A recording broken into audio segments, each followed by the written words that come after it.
I have to share very great points that you made in a book, and I have been using it as well. Last week, I was training quite a few people in the dentistry, and I used your line from a book. I used your line when you say it's unethical to tell patients it's okay for insurance maximums to renew.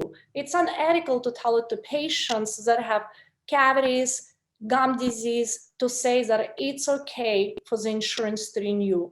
And I love that you said it because it gave me tools to communicate to the team, to the financial team that doesn't have a dental experience, that doesn't have a business skills. And it was a very easy way to communicate, saying it's unethical to say to a patient because we cannot do that because we tell the patient it's okay for this disease to progress. And I love that point. Can you please maybe expand more on that?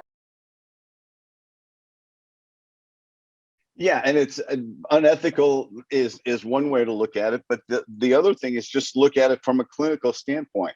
There is no situation, no clinical situation in the patient's mouth that makes sense to do later. It's all there is no benefit to the patient to delay any of the care that they need.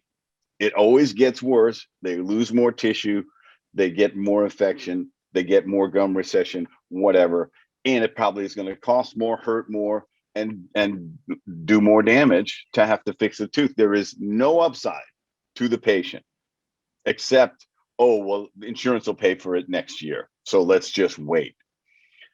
But that's just being too afraid to actually present the dentistry that's appropriate for the patient, because you don't want to come off as trying to make a lot of money. Well, the reality is, if you're projecting that you're trying to make more money, then that's the mistake you're making. That's a communication and presentation skill.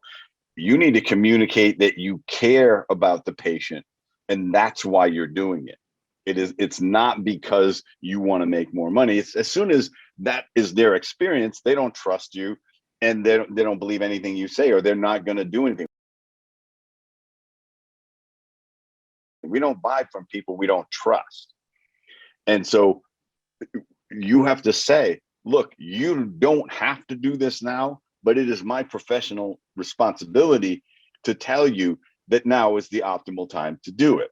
And we can always scale back what we do, but it is reducing the efficacy of that treatment. I am not doing what I should be doing. I'm doing what you can afford, which is, it's like buying used tires for your car because you need new tires. Yeah, that sort of solves the problem, except you're going to need new tires again a lot sooner, and you could get a blowout and get in an accident. And this is your body. My concern is, my professional responsibility as a dentist is to tell you what you need to keep your teeth healthy. And if I don't tell you that, then I'm not doing my professional duties. So it's not like I need to make money. I don't need the money. It's not going to change my life. But if you were my brother-in-law, I'd be twisting your arm and saying, look, you need to do this, Joe. You need to get going on this. There's no upside to waiting.